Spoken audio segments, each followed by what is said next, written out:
നമസ്കാരം. പാലക്കാട് ജില്ലയിലെ മുൻ മുതിർന്ന കോൺഗ്രസ് നേതാവായിട്ടുള്ള AV ഗോപിനാഥ് ഇപ്പോൾ BJP-യിലേക്ക് പ്രവേശിക്കുന്നു എന്നുള്ള വാർത്തകളാണ് വന്നുകൊണ്ടിരിക്കുന്നത്. JP നദ്ദ BJP ദേശീയ അധ്യക്ഷൻ പങ്കെടുത്ത പരിപാടിയിൽ ഇദ്ദേഹം വന്നിരുന്നു എന്നുള്ള ഒരു പ്രധാനപ്പെട്ട വാർത്തയാണ് പുറത്തു വരുന്നത്. അപ്പോൾ ഇതുമായി ബന്ധപ്പെട്ടുകൊണ്ട് നമ്മളൊന്ന് കേരളത്തിലെ BJP-യുടെ നിലവിലെ ഒരു അവസ്ഥ അതൊന്ന് പരിശോധിച്ചു കഴിഞ്ഞാൽ വലിയ മാറ്റങ്ങൾ ഉണ്ടായിക്കൊണ്ടിരിക്കുകയാണ്, തർക്കമില്ല.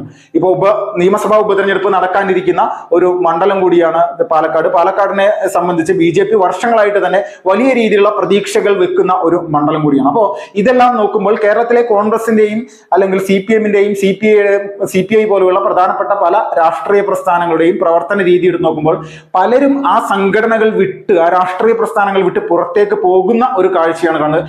ആരും വന്ന് പുതുതായിട്ട് ചേരുന്നില്ല, അല്ലെങ്കിൽ പുതിയതായിട്ട് ഏതെങ്കിലും രാഷ്ട്രീയ പാർട്ടിയിൽ നിന്ന് ആരും വരുന്നില്ല എന്നൊക്കെ നോക്കുമ്പോൾ ഇവിടെ കേരളത്തിൽ നിന്ന് വളർച്ചയുള്ള ഒരു രാഷ്ട്രീയ പ്രസ്ഥാനം എന്ന് പറഞ്ഞാൽ അത് BJP ആണ്. ഇടതുപക്ഷത്തിന്റെയും വലതുപക്ഷത്തിന്റെയും ജനദ്രോഹ നയങ്ങളും പല വിഷയങ്ങളിലുള്ള അവരുടെ നിലപാടുകളും അംഗീകരിക്കാനായിട്ട് കേരളത്തിലെ പല രാഷ്ട്രീയ നേതാക്കന്മാർക്കും സാധാരണ പ്രവർത്തകർക്കും അതോടൊപ്പം തന്നെ സാധാരണക്കാരായിട്ടുള്ള ജനങ്ങൾക്കും സാധിക്കുന്നില്ല എന്നുള്ളതിന്റെ ഉത്തമ ഉദാഹരണമാണ് ഇതുപോലെയുള്ള AV ഗോപിനാഥിനെ പോലെയുള്ള ആളുകൾ ഈ പറഞ്ഞ BJP-യുടെ പക്ഷത്തേക്ക് വരുന്നത്. ഇപ്പൊ കഴിഞ്ഞ ദിവസം നമ്മളെല്ലാവരും കണ്ട പ്രധാനപ്പെട്ട ഒരു വാർത്തയാണ് CPM-ന്റെ പോളിറ്റ് ബ്യൂറോ അംഗമായിട്ടുള്ള ജയരാജൻ, EP ജയരാജൻ CPM-ൽ നിന്ന് പുറത്തേക്ക് വരുന്നതിനായിട്ടുള്ള എല്ലാവിധ കാര്യങ്ങളിലേക്കും എത്തിയിരിക്കുന്നു എന്നുള്ളത്. ഇപ്പോൾ പാർലമെന്റ് തെരഞ്ഞെടുപ്പിന്റെ തൊട്ടു മുന്നോടിയായിട്ട് BJP-യുടെ ദേശീയ കാര്യകർത്താവായിട്ടുള്ള പ്രധാനപ്പെട്ട ഒരു നേതാവുമായി ബന്ധപ്പെട്ടുകൊണ്ട് ഒരു ചർച്ചയെല്ലാം നടത്തി BJP-യിലേക്ക് പ്രവേശിക്കുന്ന ഒരു കാര്യം എന്നുള്ള രീതിയിലേക്കൊക്കെ എത്തിയതാണ്. അപ്പോൾ ഇത് വലിച്ചു നീട്ടി LDF-ന്റെ കൺവീനർ ആയിട്ടുള്ള വ്യക്തി തന്നെ ഇതുപോലെ ഈ ഒരു സംവിധാനത്തിലേക്കൊക്കെ വരിക എന്ന് പറയുമ്പോൾ ഒരു കാര്യം നമ്മൾക്ക് എല്ലാവർക്കും മനസ്സിലാകും. കേരളത്തിൽ മാറ്റങ്ങളുടെ ഒരു തുടക്കം ഉണ്ടായിരിക്കുകയാണ്. അത് തൃശ്ശൂരിലെ BJP-യുടെ വിജയത്തിന് ശേഷം അതിന് വലിയ രീതിയിലുള്ള ഒരു ആക്കം കൊടുത്തിരിക്കുകയാണ്. നിരന്തരമായിട്ട് തൃശ്ശൂരിലെ MP-യെ അല്ലെങ്കിൽ കേന്ദ്രമന്ത്രിയെ വേട്ടയാടാൻ വേണ്ടിയിട്ടുള്ള ശ്രമങ്ങൾ മാധ്യമങ്ങളുടെ ഭാഗത്ത് നിന്നൊക്കെ ഉണ്ടാകുമ്പോഴും ഇതിനെല്ലാം കൃത്യമായിട്ട് പ്രതിരോധിച്ച് മുന്നോട്ട് പോകാൻ MP-ക്കും BJP-യുടെ നേതൃത്വത്തിനൊക്കെ സാധിക്കുന്നു എന്നുള്ളത് വലിയ ഒരു കാര്യമാണ്. ഇതൊന്നും ചെറിയൊരു വിഷയമായിട്ട് കണക്കാക്കാൻ സാധിക്കില്ല. 20% വോട്ടുകളിലേക്ക് BJP കേരളത്തിൽ എത്തുന്ന ഒരു സാഹചര്യം ഉണ്ടാകുമ്പോൾ തന്നെ ഒരു കാര്യം വ്യക്തമാണ്, വരാനിരിക്കുന്ന തിരഞ്ഞെടുപ്പിൽ BJP-യുടെ സുവർണ കാലഘട്ടം കേരളത്തിൽ ആരംഭിക്കുന്നു എന്നുള്ളതിൽ ഒരു തർക്കമില്ല. പാലക്കാട് നിയമസഭാ ഉപതെരഞ്ഞെടുപ്പ് അടക്കം ഇതിന് വലിയ രീതിയിലുള്ള ഒരു ഉദാഹരണമായിരിക്കും. ആ ഉദാഹരണത്തിന്റെ ഭാഗമാണ് യഥാർത്ഥത്തിൽ AV ഗോവിന്ദനെ പോലെയുള്ള ആളുകൾ ഈ കോൺഗ്രസിൽ നിന്ന് BJP-യിലേക്ക് ഇരച്ചു കയറാൻ വേണ്ടി ശ്രമിക്കുന്നു. അപ്പൊ BJP-യിലേക്ക് പ്രവേശിക്കുമ്പോൾ ഇവരെ സംബന്ധിച്ച് ഇവരെന്താണ് പ്രതീക്ഷിക്കുന്നത്? MLA സ്ഥാനമാണോ, അല്ലെങ്കിൽ മറ്റേതെങ്കിലും പ്രധാനപ്പെട്ട ചുമതലയാണോ? ഇതൊന്നുമല്ല. ഇവിടെ വിഷയം എന്ന് പറഞ്ഞാൽ ദേശീയതയ്ക്കൊപ്പം ചേരുക എന്നുള്ളതാണ്. യഥാർത്ഥ സത്യസന്ധമായിട്ടുള്ള വികസനത്തിന്റെയും ജനങ്ങളുടെ ക്ഷേമ പ്രവർത്തനത്തിന് വേണ്ടിയിട്ടുള്ള ഒരു വലിയ മാറ്റം കേരളത്തിൽ കൊണ്ടുവരാൻ വേണ്ടിയിട്ടുള്ള ഒരു പ്രവർത്തനത്തിന്റെ ഭാഗമാകുക എന്നുള്ളത് വലിയ രീതിയിൽ അഭിമാനമായിട്ടാണ് ഈ പറയുന്ന ആളുകൾ കാണുന്നത്.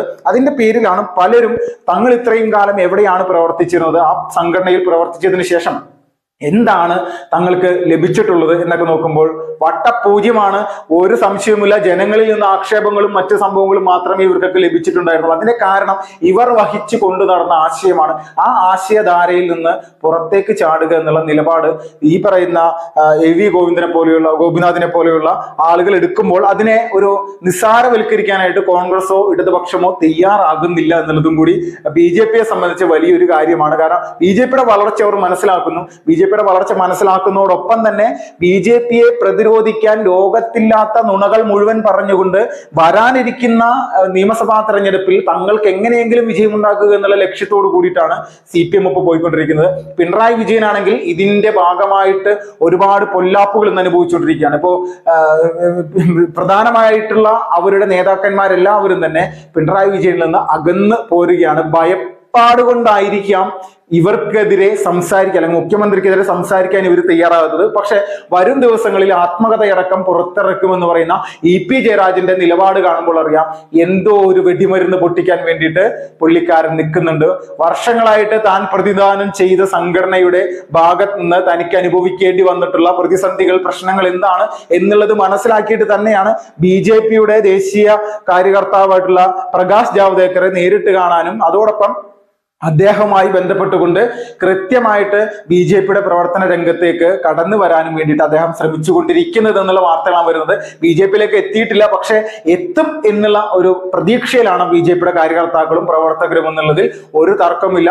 അതിലേക്കുള്ള ഒരു കാര്യങ്ങളായിട്ട് വേണം എല്ലാ നിലപാടുകൾ എന്നുള്ളതും വ്യക്തമാണ്. നിലവിൽ LDF കൺവീനർ സ്ഥാനത്ത് നിന്ന് EP ജയരാജനെ CPM തന്നെ നേരിട്ട് ഇടപെട്ട് മാറ്റിയിരിക്കുകയാണ്. പോളിറ്റ് ബ്യൂറോ അംഗമായതിന്റെ പേരിൽ മറ്റ് നിലപാടുകളൊന്നും എടുക്കാൻ സാധിക്കില്ല. കേന്ദ്ര ചുമതലയുള്ള ഒരു വ്യക്തിയെ സാധാരണ രീതിയിലേക്ക് ഒന്ന് തരം താഴ്ത്താനോ മറ്റുള്ള സംവിധാനങ്ങളിലൊക്കെ എത്തിക്കാനൊന്നും ഒരിക്കലും സാധിക്കില്ല എന്നുള്ളത് ഇവിടുത്തെ പിണറായിസം തലയിൽ പിടിച്ചു നടക്കുന്ന അല്ലെങ്കിൽ തലയിൽ പറ്റിയിരിക്കുന്ന സഖാക്കന്മാർക്ക് കൃത്യമായിട്ട് അറിയാം. അപ്പോൾ ആ തരത്തിലേക്ക് കാര്യങ്ങൾ മാറിക്കൊണ്ടിരിക്കുകയാണ്.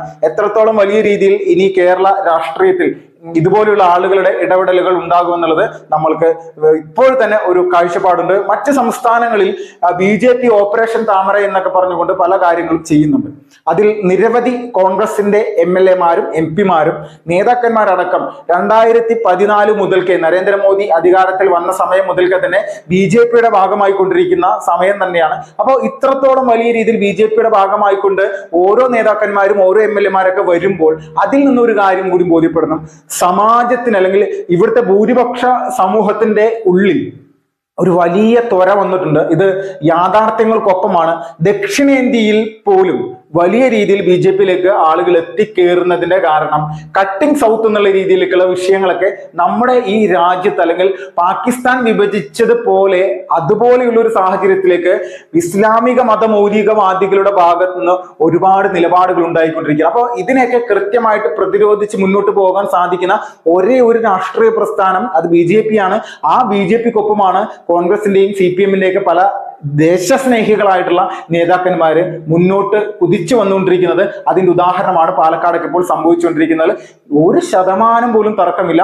വലിയ രീതിയിലുള്ള ഒരു കാഴ്ചപ്പാടോടുകൂടി ഇങ്ങനെ പ്രവർത്തിച്ച് മുന്നോട്ട് പോകാനുള്ള നിലപാടിലേക്ക് ഇവർ വരുന്നത് BJPക്ക് വലിയ ആശ്വാസം പകരുന്നതാണ്. ഇപ്പോൾ RSSന്റെ അഖില ഭാരതീയ സമന്വയ ബൈഠക്ക് നടക്കുകയാണ്. മുഴുവൻ സംഘപരിവാറിന്റെ പ്രധാനപ്പെട്ട നേതാക്കന്മാരെ ഒന്നിച്ചിരുത്തിക്കൊണ്ട് സർസംഘചാലകും സർക്കാരിവാഹ അടക്കമുള്ള പ്രധാനപ്പെട്ട കാര്യകർത്താക്കൾ എല്ലാവരും പങ്കെടുത്തുകൊണ്ട് നടക്കുന്ന ഈ ഒരു ബൈഠക്കിൽ വലിയ തരത്തിലുള്ള തീരുമാനങ്ങൾ ഉണ്ടാകുന്നു. ഈ തീരുമാനങ്ങൾ കേരളത്തിലടക്കം ആഞ്ഞടിക്കുമെന്നുള്ള തർക്കമില്ല. ഇത് പാലക്കാടാണ് നടക്കുന്നത്. അപ്പൊ അതേ പാലക്കാട് തന്നെ BJPയുടെ ദേശീയ അധ്യക്ഷൻ പങ്കെടുത്ത പരിപാടിയിൽ ഈ സമന്വയ ബൈഠക്കിന് ഉപരിയായിട്ട് BJPയുടെ മറ്റൊരു പരിപാടിയിൽ പങ്കെടുക്കുന്ന കാര്യകർത്താക്കൾക്കൊപ്പം AV ഗോപിനാഥ് അടക്കമുള്ള ആളുകൾ ഉണ്ടാകുന്നു എന്ന് പറയുന്നത് പോലും ഒരു ചരിത്രപരമായിട്ടുള്ള നീക്കത്തിന്റെ ഭാഗമാണെന്നതിൽ തർക്കമില്ല.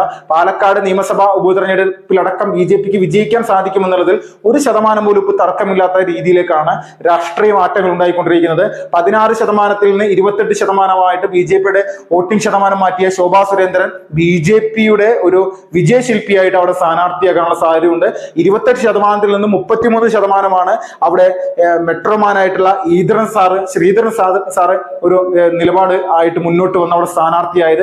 അപ്പൊ വലിയ തരത്തിലേക്കുള്ള മാറ്റങ്ങൾ പാലക്കാട് പാർലമെന്റ് നിയമസഭാ മണ്ഡലത്തിൽ കഴിഞ്ഞ കുറച്ച് വർഷങ്ങളായിട്ട് തന്നെ ഉണ്ടായിട്ടുണ്ട്. അപ്പൊ അത് ഇത്തവണ മാറ്റമല്ല, അത് വലിയൊരു വിജയത്തിന്റെ ഒരു തുടക്കം തന്നെയായിട്ട് കാണാൻ സാധിക്കുമെന്നുള്ള പ്രതീക്ഷയിലാണ് BJPയുടെ കാര്യകർത്താക്കളും പ്രവർത്തകരും എന്നുള്ള യാതൊരു തർക്കമില്ല. ഫസ്റ്റ്